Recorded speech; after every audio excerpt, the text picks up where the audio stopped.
Oke, assalamualaikum warahmatullahi wabarakatuh. Ya, jadi kalau WFA itu ternyata kerjanya lebih gila dibandingkan kalau kita ngajar biasa.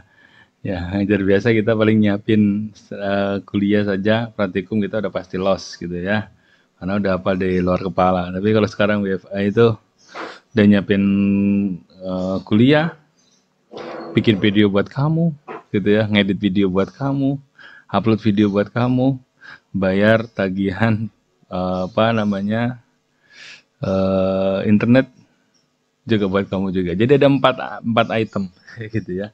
Tapi enggak apa-apa lah, namanya juga lagi apa namanya lagi wabah.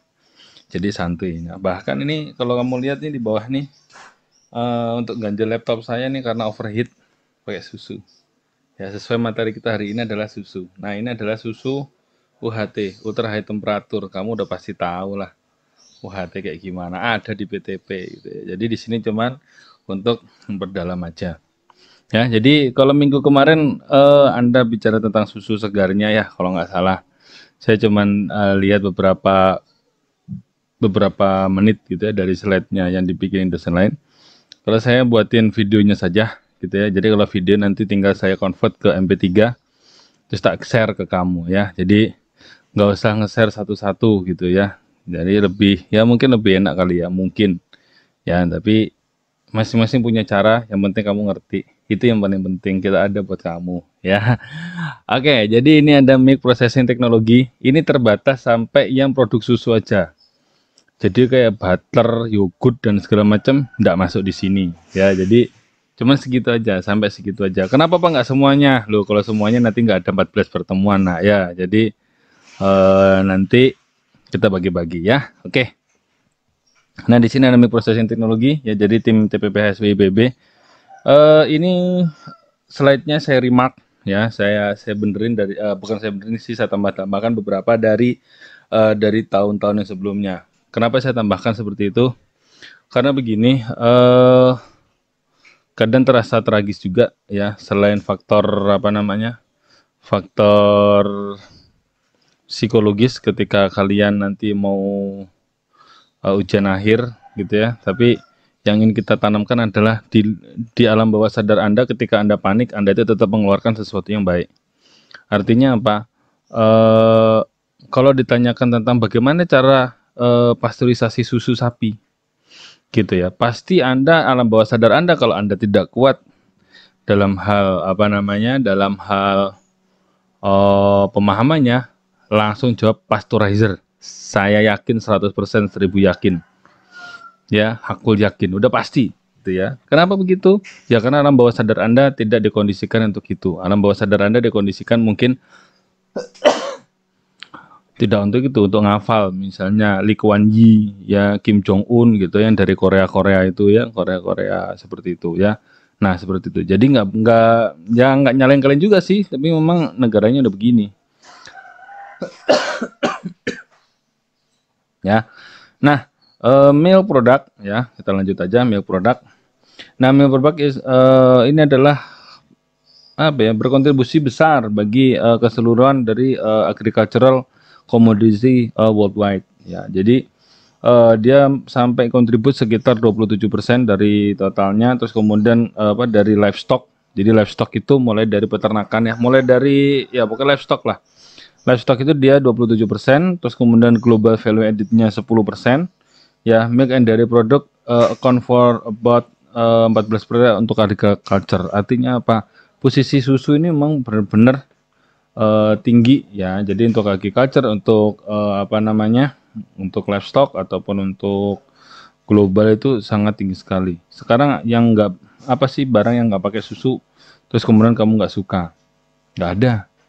Kecuali kalau kamu memang nggak suka susu. Wah, istri saya aja nggak suka susu gitu. Tetap aja dia kalau beli apa namanya Starbucks itu pasti cafe latte. Cafe latte kan pakai susu, sama aja. Nah gitu ya. Jadi banyak cek ya. Jadi dulu pas dia lagi hamil tuh saya kasih apa namanya susu apa ya dulu ya, lupa saya. Itu ada rasa mocha. Ya, jadi rasanya ada kopi gitu. ya, coklat kopi gitu ya. Jadi dia mau minum susu ya. Karena kalau minum susu yang biasa dia mual, muntah. Ya nggak bisa, karena mungkin laktos intoleran dan segala macam lah. Pokoknya nggak tahu lah, atau mungkin psikologis. Ya. Jadi memang produk susu ini banyak ininya ya, apa namanya, banyak manfaatnya. Dan banyak sekali di dunia ya. Oke, terus kemudian yang kedua adalah eh susu itu produksinya tidak stabil ya. Jadi setiap tahun itu tidak sama susu itu ya. Kenapa? Ya karena memang banyak banyak faktornya. Bisa fluktuasi masing-masing apa namanya, masing-masing waktu ya. Kecuali kalau memang dia dikondisikan. Artinya Anda membayangkan nggak di Uni Emirat Arab atau di Arab Saudi juga itu ada peternakan sapi dan itu di tengah gurun. Gila nggak loh? Ya artinya apa? Semua mereka terkontrol semuanya. Terus kemudian eh, dia mengembangkan sesuatu yang modern, canggih, sehingga apa, tidak terpengaruh oleh situasi lingkungan, karena lingkungan mereka kondisikan, semua diatur oleh apa namanya, oleh komputer gitu ya. Jadi misalnya ini terlalu panas ya, jadi kasih hembusan angin, terus kemudian kasih sedikit-sedikit apa namanya, air segala macam. Nah itu dia bisa sampai swasembada. Artinya apa? Dia nggak ngambil dari luar. Nah seperti itu ya. Beda dengan di kita. Mungkin kalau di kita sebagai contoh, saya pernah ke ini mananya, Pangalengan. Ya, ya di sana iklimnya dingin gitu ya. Tapi kalau misalnya dia udah mulai berubah, kondisi pakannya berubah, dia akan berubah juga ya. Oke. Farmers would like to obtain more milk from family consumption and sell milk and dairy product to the market to earn more income. Ya, jadi apa namanya? Ya pasti dia akan berusaha ya. Jadi peternak-peternak atau kalau di sini farmer, petani ya. Itu dia akan berusaha sekali untuk apa? Untuk meningkatkan produksi dari susunya. Kenapa meningkatkan produksi susunya? Ya karena semakin lama kan kebutuhan juga banyak. Susu juga semakin mahal gitu ya. Jadi seperti itu. Jadi semakin lama mereka akan semakin meningkatkan produksinya. Cirinya gimana? Ya, per sapi itu biasanya ada ininya apa namanya? Ada tipikalnya. Ya, jadi sapi ini menghasilkan sekian, ini produksi maksimalnya sekian itu sudah ada. Ya semakin lama semakin besar. Dari mana terlihat semakin besar? Terlihat dari ambing susunya. Ambing susu yang dari sapi itu biasanya semakin ke sini semakin besar-besar untuk menghasilkan susu yang lebih banyak. Ya. Terus kemudian milk adalah perishable. Ya, perishable kenapa? Ya dia mudah sekali rusak. Kenapa mudah sekali rusak? Kandungan airnya tinggi, terus kemudian kandungan protein tinggi, mikroba masuk. Ya, 10 awal kalau keluar dari ambing sapi itu sekitar 10 pangkat 2. Kalau dibiarin dapat sejam 2 jam mungkin sampai 10 pangkat 4. Ya. 10 pangkat 4 bisa jadi itu batas terakhir penerimaan dari siapa? Dari si ini apa namanya, dari pabrik. Ya, jadi kalau di 10 pangkat 4 biasanya udah stop, dia nggak mau lagi. Ya, oke. Nah, untuk mengatasi 10 pangkat 4 tadi gimana? Gitu ya. Jadi harus ada pemrosesan, ya, seperti itu. Oke, terus kemudian advantage dari milk teknologi ya. Sebelumnya kita bahas dulu apa sih keunggulan dari susu, ya. Kamu pertama kali lahir ke dunia juga minumnya susu kok, ya. Beda ininya aja, beda bignya aja kan. Gitu. Oke. Terus kemudian resource of calcium and mineral, strengthen immune system, cold milk relief from acidity, nourish dry skin, make teeth and strong and healthy, ya, ensure healthy digestion, give healthy glow to skin, segala macam itu adalah apa namanya, keunggulan-keunggulan dari susu ya. Bahkan mungkin susu juga ada yang difortifikasi. Ya, difortifikasi kenapa? Jadi tambahin lagi. Misalnya dia tambahkan kalsium ya, seperti contohnya produk Anlin ya, segala macam ya. Nah, itu semua penambahan semua itu tidak ada gunanya kalau misalnya susunya cepat rusak. Ya, perishable-nya tidak dijaga. Makanya kita harus ada namanya proses. Nah, sebelum ditambahkan segala macam atau sebelum kita minum, ya kita boleh nggak minum langsung dari ambing sapi? Siapa mau jamin mikrobanya berapa? Ya, saya dulu pernah penelitian produk. Jadi produk itu ketika baru jadi itu udah 10 pangkat 4 mikrobanya. Ya, itu pakai TPC ya, total plate count ya. Ketika saya sudah pasteurisasi, saya sterilkan, itu turun jadi 10 pangkat 1. Ya. Tapi gitu 3, 4, 5 hari, enggak tidak hitungan hari sih, tapi hitungan minggu ya, sampai 2 minggu dia sudah menaik sampai 10/3. Artinya loh Pak, yang di tadi kan juga banyak Pak, yang sini juga banyak. Kok yang pertama enggak apa namanya, enggak menyebabkan sakit, yang kedua bisa menyebabkan sakit. Itu yang tumbuh beda. Ya, seperti itu. Jadi yang tumbuhnya beda. Kalau yang tumbuhnya beda, otomatis dia juga akan berbeda. Gitu ya. Ingat, pasteurisasi tidak membunuh spora ya. Oke. Terus kemudian keunggulannya dari bioprocessing teknologi ya banyak ya. Terus kemudian improve nutrition, artinya apa, bisa dengan teknologi yang ditambahkan ya pada pemrosesan susu, itu bisa kita tambahkan juga nutrisi ya. Terus kemudian memenuhi persyaratan regulasi ya, terus menambahkan income ya. Karena apa? Karena tadi perishable, sehari 2 hari sehari sore aja udah ini, misalnya apa namanya, sudah mulai basi gitu ya. Tapi kan kalau kita bisa proses, dia bisa lebih lama lagi, bisa seminggu, 2 minggu, 2 bulan, 3 bulan, bahkan setahun untuk yang UHT ya. Terus kemudian industri susu ini juga semakin lama ya, kalau di daerah di tradisional dia akan menyerap banyak tenaga kerja ya. Kalau di yang industri yang sudah maju ya enggak ya. Artinya apa sudah maju itu ya, mulai dari pakannya sampai dihasilkan susu sampai hasil produk dalam kemasan itu mereka pakai komputer bisa ya. Tapi tetap ada 1-2 orang yang masang apa namanya, si penyedot dari ambing susunya itu juga ada ya. Tapi ada juga yang udah pure otomatis. Jadi sampai giring sapinya pun juga pure dia. Karena apa?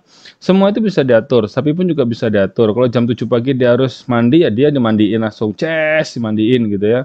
Jalan ke mana, ke mau diperah, misalnya bagi-bagi mau diperah, dia keluar dari kandang, itu udah tinggal buka pintu doang, dia udah tahu, dia mundur, kemudian belok kiri, maju, ya, terus kemudian nanti dia mandi dulu, ambingnya dicuci bersih dulu, semua badannya dicuci bersih dulu pakai tekanan air gitu ya. Terus kemudian habis dicuci bersih, terus kemudian dikasih semprotan udara, habis semprot udara nanti terus kemudian ambingnya buat merahnya itu dia langsung nancap sendiri dari bawah, trek, udah perah, langsung masuk ke dalam drum ya. Dari dalam drum langsung masuk ke dalam pemrosesan, langsung homogenisasi, pasteurisasi segala macam. Nah itu ya wes, wassalam, kerjamu udah nggak ada gitu ya. Oke gitu ya. Dan kalau mau ngecek bener bagus apa enggak, udah langsung ada di situ, tinggal dimasukin probe-nya, selesai ya gitu ya. Tapi tidak secanggih itulah di Indonesia ya, makanya kita masih pada karya. Milk and dairy product itu dibagi menjadi beberapa jenis ya. Satu adalah berdasarkan kandungan dari milk fat-nya ya. Milk fat itu ya ada skim, ada full cream, ada segala macam ya. Ada milk fat ya, ada whole milk, low fat, skim milk, terus kemudian skim, low fat, itu beda ya. Oke, seperti itu. Terus kemudian berdasarkan dari processingnya ya, ini khusus untuk susu aja, tidak ada yang lainnya ya. Jadi kalau susu saja ada homogenized milk, ada pasteurized milk, ada sterilized milk, ada condensed milk, fortified milk, fermented milk, ada powder milk ya. Tidak semuanya kita bahas. Nanti fortified milk ya biasalah, kita memfortifikasi susu seperti apa sih, tambahkan saja ya mineral ataupun vitaminnya ya. Fermented milk ya nanti kita bahas di sesi yang lainnya, ada di Techfer ya, seperti itu. Terus kemudian powder milk nanti kita bahas di sini ya. Oke. Yang pertama adalah kita mengenal ada namanya whole milk, skim milk, ada cream milk, full cream, ya ada skim, ya segala macam. Nah, skim itu adalah bagian apa? Bagian yang tidak ada lemaknya, ya. Tapi bukan nggak ada, pure nggak ada, tidak, ya. Tetap saja ada sekitar 0,5% butter fat, ya. Itu untuk skim. Kalau low fat antara setengah sampai 3, sedangkan kalau wool tadi berapa? Sekitar 3,5. Ya. Jadi cara misalnya gimana? Gampang ya. Mau pakai gravity? Artinya gravity itu adalah pakai apa namanya? Gaya gravitasi. Ya, gaya gravitasi itu gaya tarik dari bumi. Tanya ya. Jadi dibiarkan di bejana saja. Lanjut lagi ya. Jadi kasih saja di dalam bejana, terus kemudian kamu tuang di susunya di bejana, ya. Terus kemudian nanti dia akan memisah sendiri antara lemaknya dengan yang skim dengan krimnya. Kok bisa mecah? Kok bisa terpisah gitu kan ya? Kenapa kok bisa terpisah sih? Gitu ya. Nah, pertanyaannya adalah adakah perbedaan BJ? BJ antara krim dengan skim? Ya ada. Perbedaannya ada. Di mana krim itu dia lebih ringan. Sehingga bagian krim nanti dia akan menaik ke bagian atas. Jadi nanti ada terpisah bagian atas, ya sudah. Tinggal dipisahkan bagian atas. Bisa pakai cara begitu, bisa juga pakai apa namanya, pakai yang namanya pakai tandon ya, pakai galon yang ada kerannya, skimnya nanti di bawah, terus kemudian krimnya di atas. Nah, seperti itu. Itu pakai gravity ya. Terus kemudian ada yang pakai centrifugal separation. Ya, centrifugal separation manual juga bisa gitu ya. Dan ini lebih efektif dibandingkan kalau kita menggunakan yang gravity ya. Nah, kenapa? Ya karena dia bisa mengkonsentrasikan si krimnya di atas. Ya, seperti itu. Nah, centrifugal ini kalau saran saya jangan terlalu kenceng. Kenapa kalau terlalu kenceng? Kalau terlalu kenceng, ya nanti dia akan menimbulkan yang namanya pecahnya globula. Globula lemaknya malah tambah pecah, ya. Seperti itu. Jadi kalau misalnya Anda pakai mixer biasa, nanti globulanya bisa pecah, yang terjadi apa? Malah nggak jadi misah dia, ya. Jadi krim itu kan dia punya globula gede-gede, ya. Terus kemudian nanti kalau misalnya pakai centrifuge itu kita bisa memisahkan aja, tapi jangan sampai pecah. Nah, terus kemudian kalau kita pakai centrifugal separation, ya nanti bisa tinggal 0,1% fatnya, ya lebih efektif memang. Terus kemudian kita tambahkan sedikit pemanasan, ya agar segera lebih memisah gitu ya. Kita juga bisa untuk optimasi ya untuk mendapatkan si krimnya. Nah, ini kalau kita pakainya yang manual. Ya, kalau pakai mixermu kekencengan udah pasti nanti nggak ketemu itunya apa namanya, full krimnya nggak ketemu ya. Si krimnya nggak kebentuk nanti ya. Gitu. Nah, kalau di industri gimana, Pak? Ya, itu pasti kamu bertanya ya. Ini pakai centrifuge, ya, pakai gaya sentrifugal ya. Ini kita pakai ini ya, pakai gaya pakai sentrifugalnya seperti ini. Artinya apa? Sampel ada dari bawah, yaitu sampel dari bawah, terus kemudian nanti dia masuk ke atas, ya. Terus kemudian di sini dipisahkan, ya. Ada yang 2000 rpm, ada yang 20.000 rpm, ya. Oke, dipisahkan. Nah, yang warna putih ini adalah skimnya, yang warna kuning adalah si krimnya. Kenapa begitu? Yang warna putih adalah si airnya dan skimnya. Artinya dia BJ-nya lebih berat ke terpental menjadi lebih jauh. Nah, sedangkan untuk yang lebih ringan, si krimnya lebih ringan, dia akan posisi di tengah. Ingat prinsip dari sentrifugasi. Nah, kalau kamu ingin lihat lebih detailnya, sudah saya masukin link YouTube-nya, silahkan Anda klik aja. Ya, itu dari Tetra Pak. Jadi Tetra Pak itu yang kayak, nah seperti ini loh. Ini kan dia pakai, ini pakai SIG ya. Tapi dia Tetra Pak itu mulai dari awal sampai akhir ada dia. Artinya mulai dari awal processing sampai terakhir processing dia ada, sampai di packing ada. Jadi kalau kita dulu cuma kenal Tetra Pak seperti ini doang, ternyata salah. Ya, Anda tidak hanya membuat packaging saja, tetapi mulai dari semuanya, mulai dari awal, ya. Oke, di situ Anda tinggal liatin aja, dan dia keren banget itunya, ya apa namanya, menjelaskan metode yang dia punya dengan metode yang konvensional yang orang-orang pakai, gitu, ya. Namanya orang jualan begitu. Kita ambil ininya aja. Nah, kalau tadi kita bicara tentang skim milk dan cream milk, ya, yang terjadi apa? Pemisahan antara krim lemaknya dengan yang non lemaknya. Oke. Nah, kalau kita misalnya minum susu biasa, Pak. Nah, nih susu kayak gini. Ini prosesnya apa aja, Pak? Gitu ya. Oke. Jadi proses yang terjadi adalah apa? Kenapa skim dan krim bisa misah? Karena ukuran dari globulanya besar. Ya, jadi karena ukuran globulanya besar, jadi dia memisah, sehingga diberikan ditambahkan proses yang namanya pressure homogenizer. Ya, pressure homogenizer agar supaya apa? Agar supaya si krimnya tadi ya butiran-butiran lemaknya tadi butiran-butiran lemaknya tadi dia lebih kecil lagi. Sehingga kalau lebih kecil lagi dia akan lebih stabil. Ya. Jadi di sini sudah jelas ya, kalau raw milk aslinya seperti ini, ketika nanti 1 jam dia nanti akan mulai menggumpal ke teman-temannya, sehingga nanti terpisahlah krim dan skimnya. Nah, kalau kita pakai pressure homogenizer artinya apa? Yang susu yang bulatan-bulatan ini dibuat menjadi kecil-kecil sekali, sehingga apa? Jadi nanti dia sangat kecil sekali, tidak mudah berkumpul dengan temannya. Ya, kita tidak bicarakan tentang apa namanya penambahan stabilizer dan segala macam, tidak, atau emulsifier tidak, tetapi kita berbicara bahwa semakin kecil dari partikelnya itu akan menyebabkan si lemak dan si satu dengan yang lain tidak mudah untuk bercampur. Artinya dia tetap spread di dalam sini. Nah, lupa kalau itu kan suka ada yang sisa di bawahnya, itu coklatnya. Ya, oke. Terus kemudian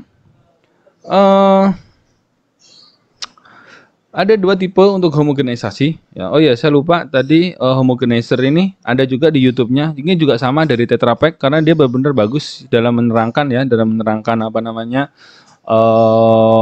produknya ya. Dan kita juga bisa tahu lihat realnya animasinya seperti apa sehingga dia ketahuan homogenizernya seperti apa. Ya. Terus kemudian ada tipe homogenizernya. Ya, ada 2, ada single step, ada double step, tapi intinya sama. Ya, di sini kita bisa lihat bahwa sebentar ya, bahwa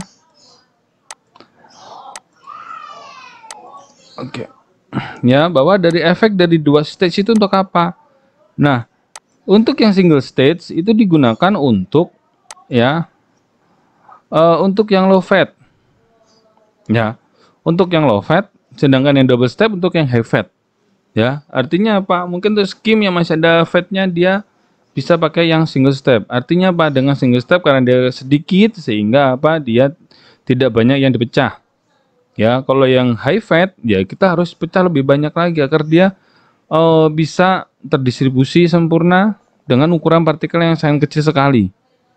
Ya, dengan ukuran partikel yang sangat kecil sekali sehingga apa nanti tidak mudah menggumpal, tidak jadi terpisah antara skim dan krimnya. Nah, seperti itu ya. Oke, nanti Anda bisa lihat juga nih di YouTube-nya juga ada. Ya, saya nggak tampilin, nanti saya kena ini lagi. Nah. Oke, terus kemudian efek of homogenization. Ya, 1 positifnya small fat globule leading to less cream line formation. Ya, tadi ya. Jadi kalau karena kecil-kecil globulannya jadi kemungkinan akan menjadi krim sangat sedikit ya. Whiter and more appetizing color, ya lebih bagus warnanya. Ya, reduce sensitivity to fat oksidasi. Loh. Ya kan? Kenapa? Ya karena kecil-kecil. Jadi mereduksi sensitivitas untuk fat oksidasi. Jadi oksidasi asam lemaknya menjadi lebih turun ya, kemungkinan untuk itu sensitivitasnya akan menjadi turun. Artinya dia tidak begitu sensitif untuk apa namanya untuk oksidasi ya. Terus kemudian more full body flavor and better mouthfeel. Jadi full body flavor itu ketika kita minum itu kayaknya enak banget itu di mulut tuh enak banget gitu ya. Dan mouthfeel-nya juga bagus gitu. Ya, beda kalau misalnya kita susunya sudah rada-rada pecah gitu ya, just kemudian apa namanya sudah terpisah krim dan milk skimnya bisa jadi kadang-kadang meninggalkan cita rasa tertentu di dalam rongga mulut kita. Nah, itu sudah bisa dikurangin ya.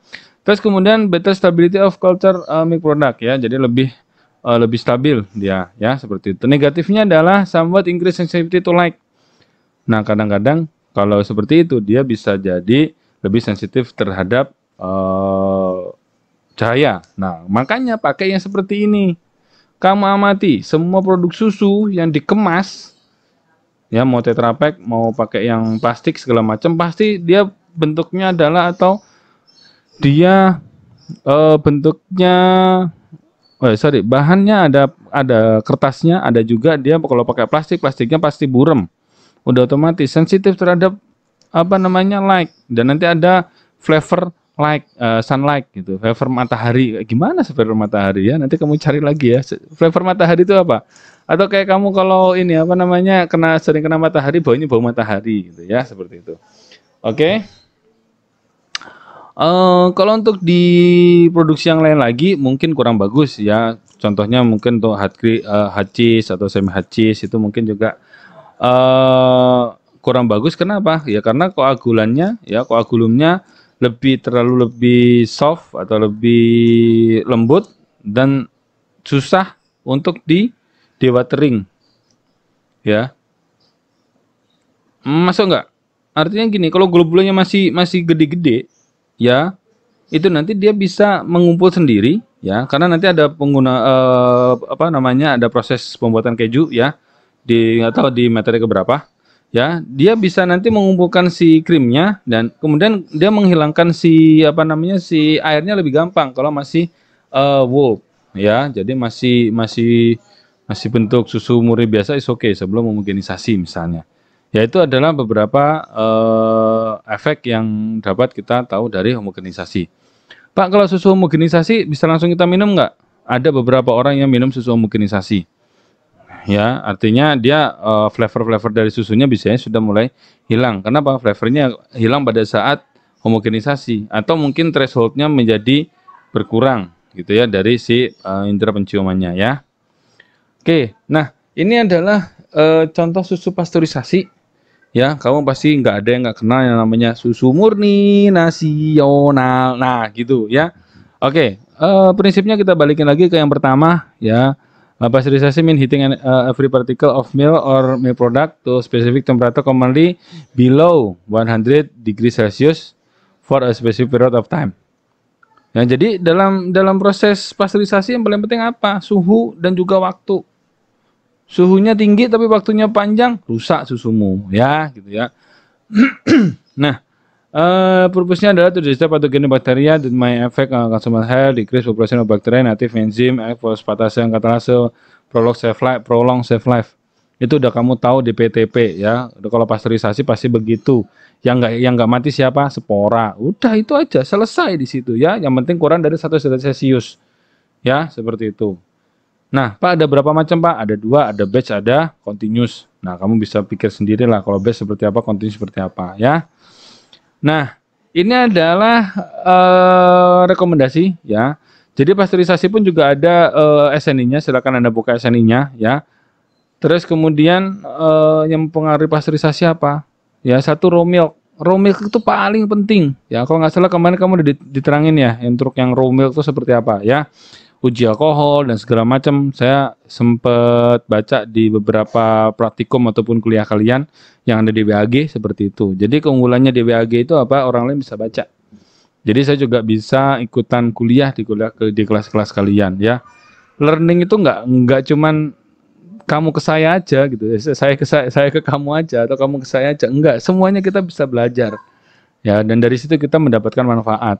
Ya, kalau ada yang ikut Zoom, ya saya juga ikut Zoom gitu kadang-kadang ya. Saya ikut Zoom, ngeliatin, dengerin, oh cara perhitungan mikroba kayak gimana, oh mutu pangan kayak gini, oh PDMP seperti ini, oh gitu. Jadi saya ini makanya banyak tugas saya yang terkoneksi, ya seperti itu. Nah, di sini ada raw milk quality, the content of thermodynamic bacteria, ya. Mungkin ini video akan sangat panjang sekali, ya nggak apa-apa sedikit panjang biar kamu dapat gambarannya bagus. Nah, ketika kita terima susu itu, ya, yang saya terus terang ada 2 tempat koperasi peternak susu yang bagus.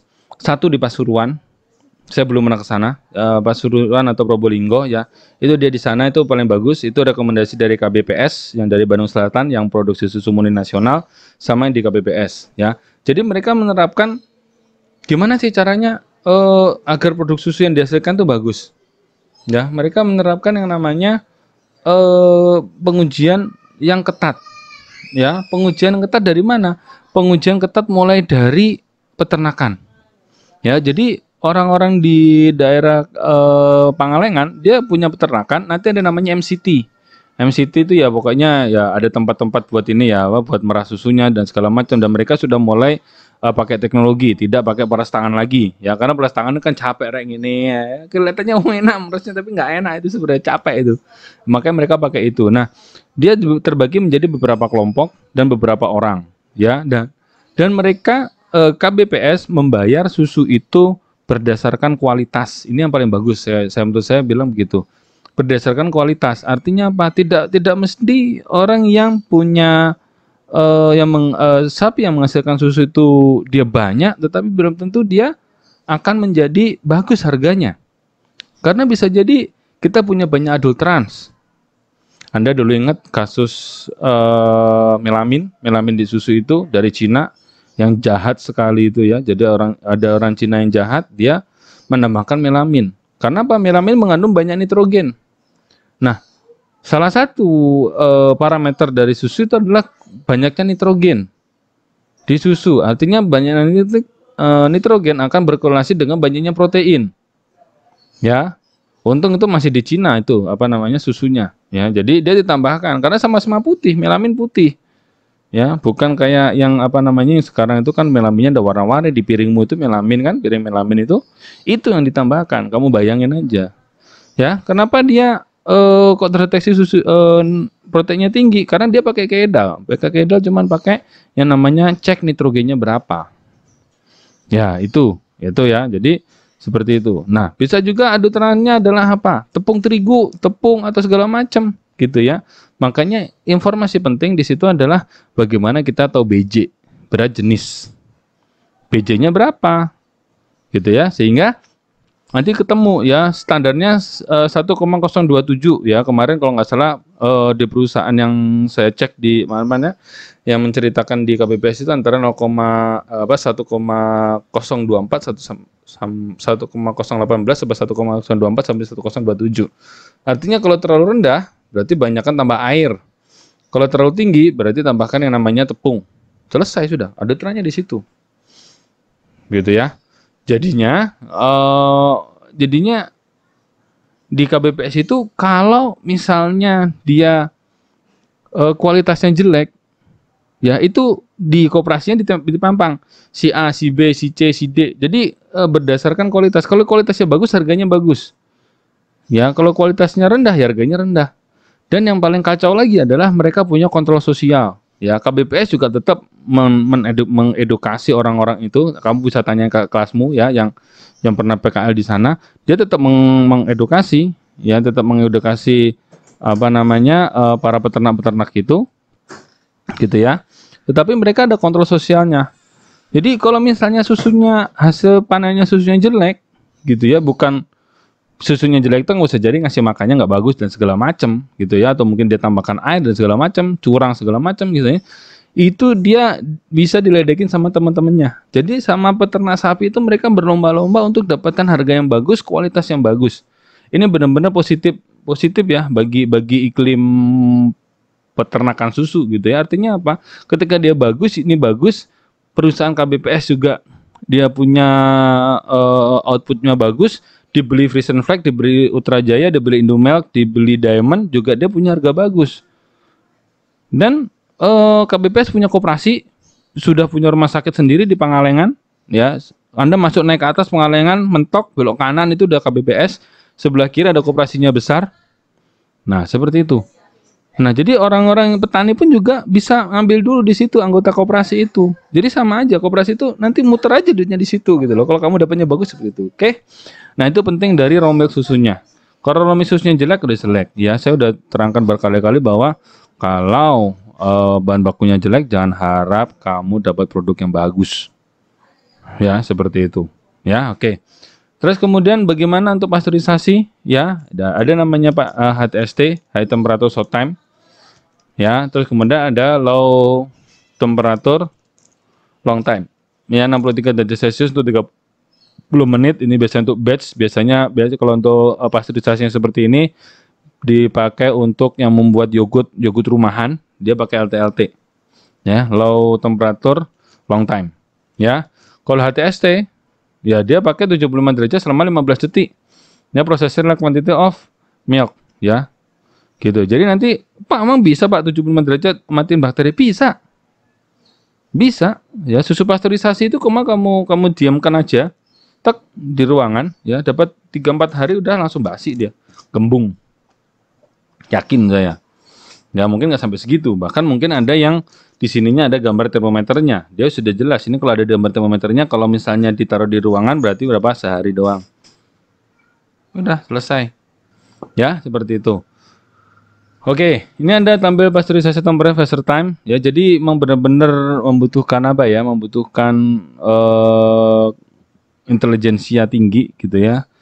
Pak, itu 63 30 menit dari mana, Pak? Itu sudah ada penelitiannya, guys. Ya, mau Pak 100 menit kok 0,1 sekon, Pak. Cepet banget, Pak. Nanti kita lihat gimana cara dia pasteurisasi dan sterilisasi ya. Seperti itu. Ya. Jadi kalau 94 ada beberapa waktu terus kemudian di plating, terus kemudian oh jadinya segini. Nah, itu ada ilmunya sendiri, Nek. Rek, ya itu ada rekayasa teknologi pangan. Nah, itu lumayan itu ya. Banyakkan matematikanya, banyakkan pusingnya itu ya. Ya, saya dulu ngambil satu aja karena wajib aja, ya nggak bagus-bagus amat nilainya. Ya, oke. Terus kemudian kita lanjutkan. Nah, untuk pasteurisasi, ya faktornya ada apa? Satu, post processing contamination. Ya, to prevent cross contamination from other food worker equipment. Ya, ada PPC-nya. Ya, terus kemudian storage temperature, pasteurized milk produced from good quality raw milk could be stored at 18 hari pada 8 derajat Celcius dan sampai 25 hari sampai 40 hari pada 4 derajat Celcius. Makanya gambaran di sebelah ini ya, dan Greenfield fresh milk itu nanti ada namanya extended. Nah, itu extended itu istilah aja, extended shelf life, EST. ESL ya. Itu dulu ke kelas 52 namanya Dwi itu PKL di sana. Jadi dia ngamatin susu ESL ya, extended shelf life ya. Ada di Greenfield, ada di Malang Selatan mendekati Blitar ya, di sana. Bisa PKL di sana dulu, nggak tahu sekarang. Artinya apa? Karena tadi yang dibunuh hanya bakterinya saja, sporanya enggak dong. Nah, sporanya masih bisa tumbuh ya. Nah, ya udah sih Pak, berarti pakai yang UHT aja tuh Pak ya. Ya monggo silahkan.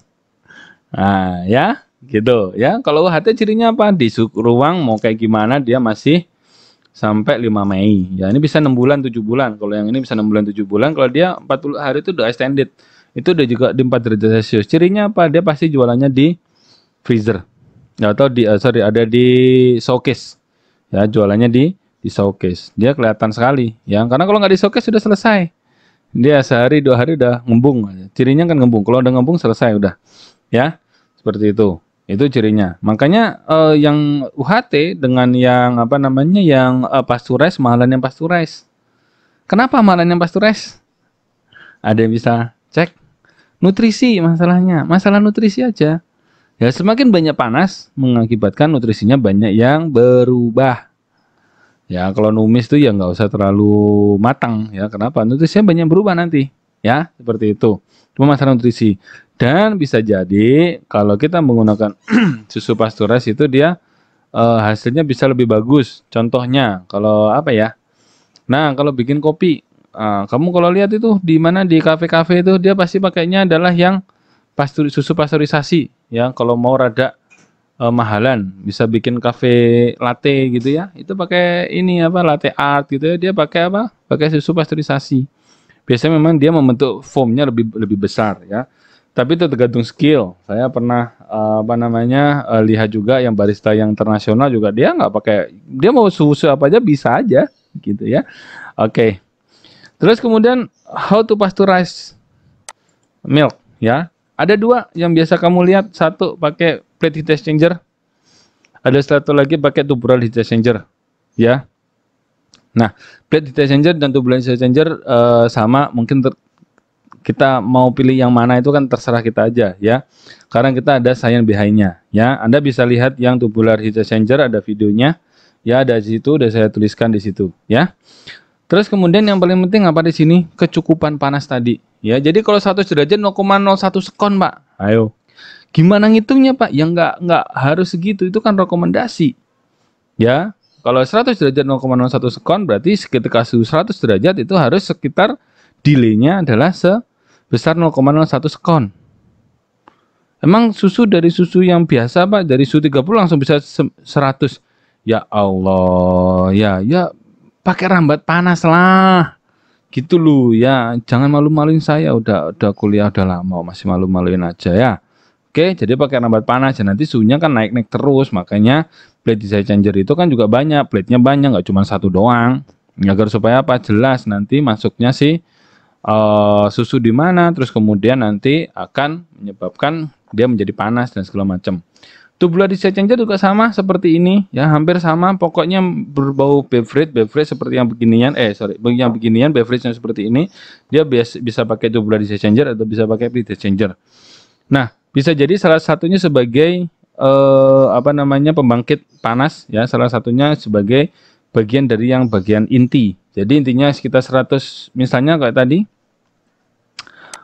kita bicara di 90 derajat selama setengah detik ya berarti yang di utama setengah detik itu ngalir dia ya. Ini sistemnya adalah sistem continuous ya. Nah, ini di tubular design changer ini dari cup-cupnya ini ada lubang-lubangnya kecil sekali di dalamnya. Nah, ini pakai stainless steel ya. Karena apa? Kalau nggak pakai stainless steel dengan kualitas material tertentu, yang terjadi apa, nanti kita nggak tahu dalamnya ternyata sudah keropos. Ya, tekanan tinggi, kena panas, terus kemudian si bajanya keropos, melar, sumbernya pecah, keropos, kan bahaya.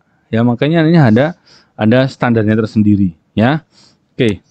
Nah, kalau dulu konvensional ya.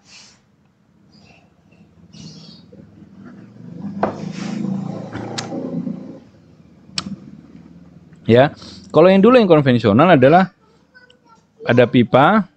Ya, kalau dulu untuk THE ataupun PHE itu ada pemanasan dulu. Jadi si susu atau si produk minuman itu dipanasin dulu, suhunya tercapai, di hold sekian lama, terus kemudian didinginin pakai pendingin air. Kalau sekarang sistemnya bukan begitu ya. Jadi susu yang dingin dipanasin, terus kemudian nanti setelah panas, nanti susu yang dingin yang panas tadi itu akan memberikan kalorinya kepada suhu yang dingin yang masuk dari awal. Nah, seperti itu. Nanti Anda bisa lihat di YouTube-nya ini. Ini keren banget ini. Ya, artinya apa? Jadi ada bagian yang panas, ada bagian dingin. Dia tidak saling bercampur, tetapi menyebabkan increasing the effectiveness of heat transfer. Ya, jadi dia menyebabkan penggunaan energi itu semakin lebih efisien. Dia bisa mengklaim sekitar 50% dengan sistem yang ada di sini. Ya, itu pakai yang model seperti ini. Terus kemudian dari tadi ya, dari yang pasteurisasi ini sudah jelas seperti itu, dan sistem di sterilisasi juga sama, sistemnya bisa juga pakai THE, bisa juga pakai PHE. Ya, tapi bedanya satu, ya dia di atas 100 derajat Celcius. Ya, ada. Habis itu patogen spore juga udah mati ya, Clostridium botulinum ya. Milk enable to be keep room temperatur ya. Ini kayak ini adalah Dutch Lady ya, Dutch Lady Pure Farm ya. Terus kemudian rekomendasi yang bisa dipakai ada 104 sampai 140 antara 1 sampai 4 skon ya. Untuk UHT 135 145 untuk 2 sampai 5 skon ya. Gitu ya. Jadi cara ngitungnya gimana? Ya udah dihitung panasnya. Jadi panasnya dari 30 nanti naik sampai 140, baru itu terhitung berapa delaynya. Loh Pak, kok bingung saya Pak? Ya bingung lah pasti, karena kamu nggak tahu debitnya berapa. Ya, kalau kita lihat di sini tadi ininya apa? Lubang-lubangnya kecil, cek dulu debitnya berapa. Artinya apa? Debit dari berapa laju alirnya, itu loh maksud saya debit ya. Itu keunggulan-keunggulan dari sterilisasi ya. Terus kemudian UHT treatment ada yang direct treat ya, direct heating ya. Itu seperti yang sistem-sistem batch gitu ya, bisa pakai hot steam karena 140 ya. Terus kemudian indirect heating gitu ya, ada proportion of place between the product and the heating or cooling medium, bisa pakai PHE atau bisa pakai THE ya, seperti itu. Jadi tidak direct ya. Oke, terus kemudian ada, nah di sini nih Ya, sterilization efficiency can be expressed as a number of decimal reduction of microbia population. Jadi kalau perishable mau nggak mau kita bicara tentang tentang mikroba, ya. The main determinant by two factors, satu temperature and the length of time is applied and the heat resistance of bacteria support present. Nah, ini saya kasih tahu ya, ini dulu ada di materi praktikum TPPN ya, heat transfer. Ya. Jadi suhu yang digunakan dan waktu hold-nya berapa itu akan menentukan. Jadi misalnya Anda pakai 135 hold 2 menit ya. Jadi selama 2 menit dia akan muter ke dalam si pipanya, otomatis pipanya akan sangat panjang sekali. Ya, artinya panjang itu muter-muter aja di situ ya. Tadi di tube radius exchanger misalnya seperti itu. Ya, terus kemudian kita menggunakan bakteri apa ya yang bisa dipakai untuk menjadi penanda. Artinya apa? Kalau bakteri spora itu udah nggak ada, berarti semuanya mati. Ya, berarti kita ada yang namanya bakteri thermodurik. Iya tanyain itu ketanyain ke yang dosen-dosen dosen-dosen mikro ya. Nanti kalau saya jawab banyak-banyak salah nanti ya. Tanyain, ya, bakteri apa yang dipakai untuk itu gitu ya. Artinya apa? Ya saya tahu sih sebenarnya, cuman nggak mau ngasih tahu aja. Ya, jadi kamu nanti cari tahu ya. Jadi kalau dia sporanya sudah mati, si bakteri yang paling tahan aja udah mati, otomatis yang lainnya sudah pasti mati. Itu yang paling penting buat kalian ya. Nah, ini adalah low temperature, high temperature ya. Number of spornya 10⁻⁵ ya. Jadi semakin ke kanan semakin lama number of spornya itu semakin berkurang. Wih, ada 10⁻⁵, Pak. Emang sporanya dibagi ini, Pak? Dibagi 1/100.000, Pak. Alah, kamu mah kayak nggak tahu aja ya. Oke. Ya, jadi kenapa 10/5? Berarti ini ada 100.000 ini kemungkinan ada 1 ya. Jadi di sini untuk high temperature ya dari 10⁻3 nanti turun waktunya sekian lebih pendek dibandingkan kalau kita pakai 10⁻5. Artinya juga 10⁻3 kalau kita pakai low temperature dia muter waktu lebih lama, sedangkan kalau short time, high temperature short time dia bisa lebih cepat ya, seperti itu. Oke. Alasannya kalau lebih cepat kenapa? Kalau lebih cepat berarti kemungkinan vitaminnya ataupun zat-zat yang lainnya yang menjadi zat gizi di susu itu masih ada ya, seperti itu. Oke, terus kemudian nah, selain sterilisasi, pasteurisasi ya, jadi saya kasih tahu tahapan tadi. Susu yang pertama datang udah bagus. Terus kemudian di homogenizer, jadi ukuran partikel globular lemaknya menjadi kecil, terus kemudian bisa pakai sterilisasi, bisa pakai pasteurisasi. Terus kemudian ada tambahan namanya microfiltration. Ya, Anda tahu kan bakteri berapa mikro? Nah, itu yang dipakai di susu. Ya, artinya apa? Globula dari lemak tadi sudah otomatis lebih kecil dibandingkan si mikrobanya.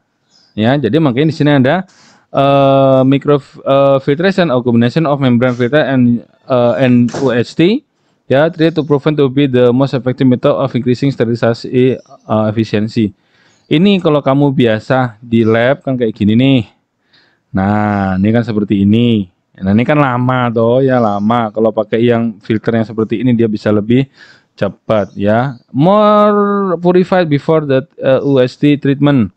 We not contain any dead spore misalnya ya, and product with higher quality, better taste and longer shelf life. Nah, itu intinya shelf life ya, sehingga apa? Kemungkinan dia terjual di pasaran lebih lama dan lebih banyak menjangkau lapisan masyarakat. Kan seperti itu. Intinya lebih lama aja gitu loh. Jadi kalau di ini misalnya kemarin itu sampai ini saya dapetin bulan apa kemarin ya? Sekitar bulan Januari, Februari gitu ya, sampai Mei 6 bulan. Ya, kalau tambahin microfiltration lebih keren lagi ya. Oke, terus pertanyaannya apa? Kalau microfiltration kapan nambahin ininya, Pak? Nambahin cita rasanya? Nah, cek aja sendiri ya gitu, pakai intelijensianya ya. Oke, terus kemudian berikutnya adalah condensed milk. Ya, is the product obtained by evaporating part of water. Ya. Evaporating part of water. Ya, jadi Susu kan mengandung banyak air, airnya itu dinaikin ya atau diuapin ya, terus kemudian menjadi condensed milk ya, bisa bulk milk or fully partial skim with or without the addition of sugar. Ya, kemarin di minggu kemarin jelas ya condensed milk sudah ada praktikumnya ya. Oke, condensed milk should be liquid with a smooth viscous texture ya. Jadi tetap liquid, nggak boleh jadi granul, nggak boleh ya. Condensed milk should be water content condensed milk is 40. Jadi 60%-nya dihilangin airnya. Ya. Oke, terus kemudian ada yang ditambahkan sugar. Nah, makanya sekarang tuh jadinya KNTL MNS. Dulu ngomongnya SKM. Sekarang kalau kita jual, kita lihat di mana? Kita lihat di toserba pasar Solo besar, tulisannya begitu. Karena nggak boleh tulis susunya. Kenapa? Karena airnya lebih banyak katanya. Ya sudahlah. Dulu orang kenapa bikin yang namanya condensed milk adalah untuk apa? Untuk save life more longer. Ya, jadi save life-nya untuk apa? Untuk lebih lama lagi. Tapi tetap di situ ada susunya, gitu ya. Nah, kandungan susu yang seperti itu bisa menjadikan dia tidak baik untuk tubuhmu. Ya, jadi kayak Carnation gini isi susunya berapa banyak? Misalnya kan banyak. Dan ternyata beda-beda masing-masing. Condensed milk itu ada yang tambahkan susu ada enggak. Oke ya. Terus bisanya dipakai menggunakan vakum evaporator, artinya apa? Jadi airnya disedot pakai vakum. Kondisi vakum, dipanasin suhu 50 sampai kurang gitu ya. Dan di sini ada suhunya ya. 0,05 atm 32,6 itu cepat sekali, nanti airnya akan menguap ya. Kalau kondisi 1 atm 99,1. 1 atmosfer berarti suhu dikit aja. Berarti nggak pakai vakum. Ya, suhu di kita 99,1, lama nguapin air itu. Yang terjadi apa? Susunya bisa dinaturasi dulu. Ya. Oke, itu mesti diperhatiin. Jadi kalau pakai 0,05 atm, kita pakai suhu 50 derajat ya, ininya apa namanya? Si suhu evaporatornya bisa terjadi adalah dia penguapannya sangat cepat sekali sampai 40 derajat 40% ya. Oke, dan tipenya ada dua, ada concentrate milk ya, ini adalah concentrate milk itu evaporated saja. Jadi FNN dulu produknya ya yang ada di Indonesia, dia biasanya rada-rada encer dan memang tidak ada gulanya. Dan ini karena dipakai can atau pakai kaleng, biasanya dia disterilisasi lagi. Biasanya, tapi tidak selalu ya. Evaporated milk dia dihilangkan dulu airnya, terus kemudian tidak ditambahin apa-apa lagi. Sedangkan yang evaporated atau condensed milk ditambahkan padatan, stabilizer, bisa juga pakaiin sweetener ya. Ada juga yang nggak pakai sweetener ya, itu bedanya. Terus kemudian ada sweet condensed milk ya, tambahin sugar 65%. Lo bayangin 65%.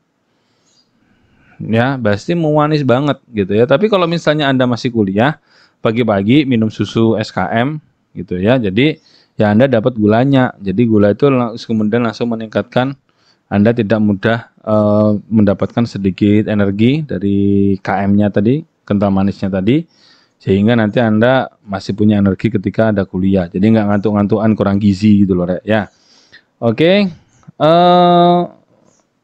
Yang terjadi adalah di SNI ada beberapa tipe lagi. Ada yang skim, evaporated full cream, ya, ada yang with sugar atau low sugar segala macam ada. Ada 4 kriteria, kamu lihat aja di SNI-nya. Ya, kristal marknya 10 mikrometer, ya, ada yang berasa, ada yang nggak berasa, ada yang rasa masir ya. Tapi kalau kita biasa bikin sendiri biasanya yang ada masirnya rasanya. Tapi kalau kita beli yang apa yang udah ada dari pabrik sih biasanya nggak ada, udah dicek lah ya, seperti itu. Terus kemudian prosesnya seperti ini ya. Jadi ini ada produk inlet, terus kemudian dikasih steam ya, kasih panas, terus kemudian sebagian ada vapor, sebagian concentrate produk outletnya di bawah, jadi turun. Nah, jadi ketika dia semprot masuk ada steam, ada panas, jadi sebagian nanti akan keluar ke atas, terus kemudian sebagian akan turun ke bawah karena berat, terus kemudian dia akan mengalir ke bawah. Ya, itu untuk prosesnya. Nah, ada dua macam ya traditional proses, ada whole milk, ada pasteurization, dry sugar may be added to prior to heat treatment, tambahkan gulanya. Ya, terus kemudian evaporation water evaporated to give the desired solid content ya. atau tambahkan sugar sirup dan segala macam, terus kemudian kristalin ya, tambahkan atau kristal dari sugar dan segala macam, terus kemudian packing, itu yang tradisional. Tapi yang kalau yang tradisional ini tidak ada homogenizer-nya ya. Tapi kalau yang pakai modern proses ada whole milk or butter, masukin desain SMP full cream milk segala macam, bisa dari susu murni ya, bisa juga tambahkan dari apa namanya, dari tambahan-tambahan. Kemarin ada apa, ada rekombinan, ada rekonstruksi, jangan lupa ada rekombinan, ada rekonstruksi ya. Kalau rekombinan berarti susu segar ditambahkan, kalau rekonstruksi berarti dia ditambahkan dari mana, dari yang ada bahan-bahan ya, tambahkan air ya, ada skim milk, ada segala macam gitu. Itu yang saya pelajari dari SNI. Di SNI ketahuan ya di sini apakah rekombinan ataukah rekonstruksi ya. Terus kemudian homogenisasi ya, jelas tadi fungsinya apa, untuk memperkecil globula lemak. Terus kemudian pasteurisasi, terus kemudian kristalisasi, kemudian packing ya, seperti itu ya.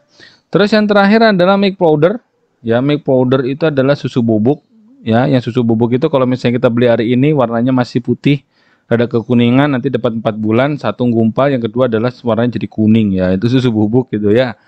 Ya, kenapa kok bisa begitu? Warna kuning dari mana, Pak? Kan AW-nya rendah, Pak. Kadar airnya juga rendah, Pak. Ingat, ada satu reaksi yang dia tidak terpengaruh oleh adanya AW rendah. Apa? Lipid oxidation. Ya, ada macam-macam lah itu. Ya, kamu cek aja lah itu di kimia pangan ya.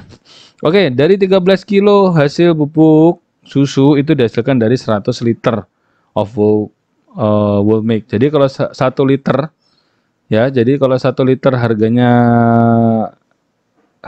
10.000 aja, berarti 100 liter harganya 1 liter berarti nanti akan menghasilkan 0,13